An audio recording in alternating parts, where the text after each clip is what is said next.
मार्गशीर्ष महिन्यातील गुरुवारची पूजा माझी झालेली आहे। सकाळीच पुस्तक वगैरे वाचून आरती वगैरे केलेली आहे।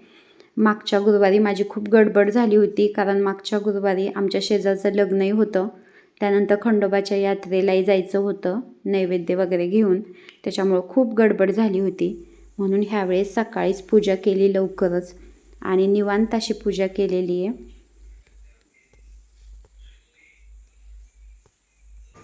सगळ्यांचं माझ्या यूट्यूब चॅनलमध्ये मनापासून स्वागत। आज दत्त जयंतीचा कार्यक्रम आहे आणि गावामध्ये प्रवचन चालू आहे। आम्ही निघालेलो आहोत फुलं टाकायला, तर चला तुम्ही माझ्याबरोबर। हे आमच्या गावामधील दत्त मंदिर आहे आणि दरवर्षीप्रमाणे ह्याही वर्षी संध्याकाळी 6 वाजता फुलं टाकण्याचा कार्यक्रम होता। तर फुलं टाकण्याचा कार्यक्रम झाला, त्यानंतर पाळणा वगैरे झाला आणि आरती होऊन मग दर्शनासाठी अशी लाईन लागली होती आणि सगळ्यांनी वर्गणी गोळा करून महाप्रसादही ठेवला होता।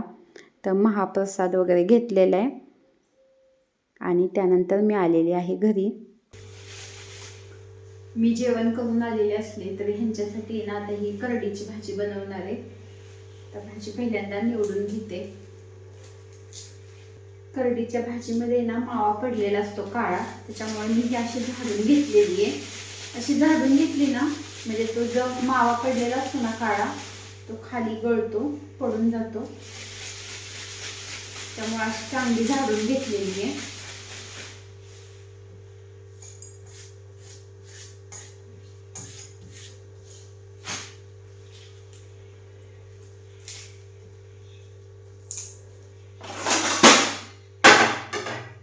आजच आमच्याकडचा बाजार होता आणि त्यांनी भाज्या आणलेल्या आहेत। गुरुवारचा आमच्याकडं बाजार असतो आमच्या शेजारच्या गावामधला, आणि त्यांनी अशा ह्या ताज्या ताज्या भाज्या आणलेल्या आहेत। ते बाहेर कुठेही जेवत नाहीत,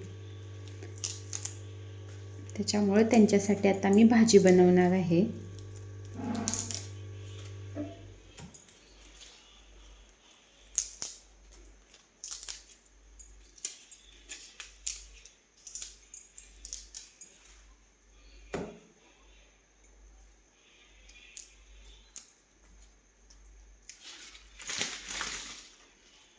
हे बघा, मस्त अशी करडीची भाजी आहे आणि भाज्या ताज्या असतानाच बनवल्या तर चवही छान लागते।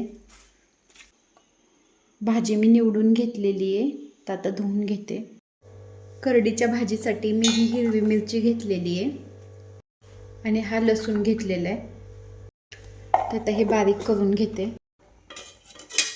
भाजी बनवण्यासाठी मी गॅसवरती कढई ठेवलेली आहे। कढईमध्ये तेल ओतलेले आहे आणि एक कांदा चिरून घेतलेला आहे। तो आता कांदा टाकून घेते। कांदा छान असा भाजलेला आहे आणि ही हिरवी मिरची आणि लसणाची पेस्ट आहे, तर ती आता टाकून घेतलेली आहे आणि हे तेलामध्ये मी छान अशी भाजणार आहे। त्याचा जो तिखटपणा आहे हिरव्या मिरचीचा, तो कमी होईपर्यंत हिरवी मिरची अशी तेलामध्ये छान अशी भाजून घेणार आहे। करडीची भाजी मी बारीक चिरून घेतलेली आहे आणि त्याच्यावरती मुगाची डाळ टाकलेली आहे। तर ही भाजी टाकून घेते।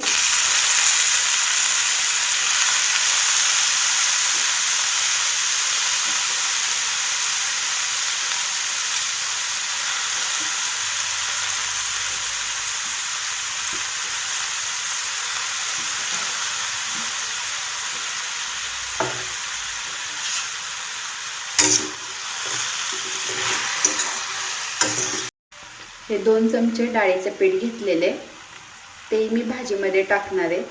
डाळीच्या पिठामुळे भाजी छान लागते।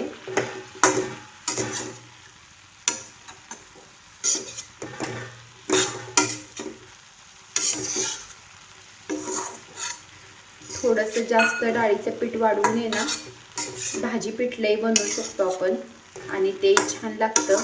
त्याच्यामध्ये अजिबात पाणी टाकायचं नाही आणि थोडीशी हळद टाकायची फोडणीमध्ये, थोडंसं जिरं टाकायचं आणि अशा पद्धतीने डाळ पिठलं म्हणजे भाजीचं पिठलंही बनवू शकतो।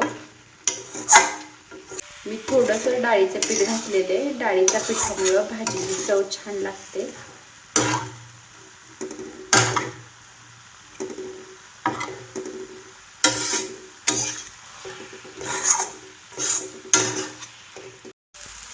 त्या भाजीमध्ये मी टाकलेले आवश्यकतेनुसार मीठ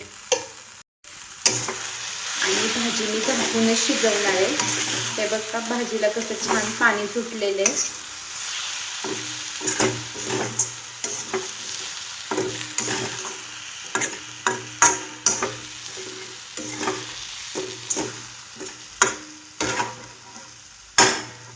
ही भाजी मी अशी झाकूनच शिजवणार आहे. मिठाचं पाणी सुटतं आणि त्याच्यावरती भाजी शिजली जाईल. पाणी ओतण्याची काय आवश्यकता नाही. गॅस एकदम बारीक केलेला आहे आणि झाकण ठेवलेले. एक 10 मिनिटं लागतील भाजी शिजायला.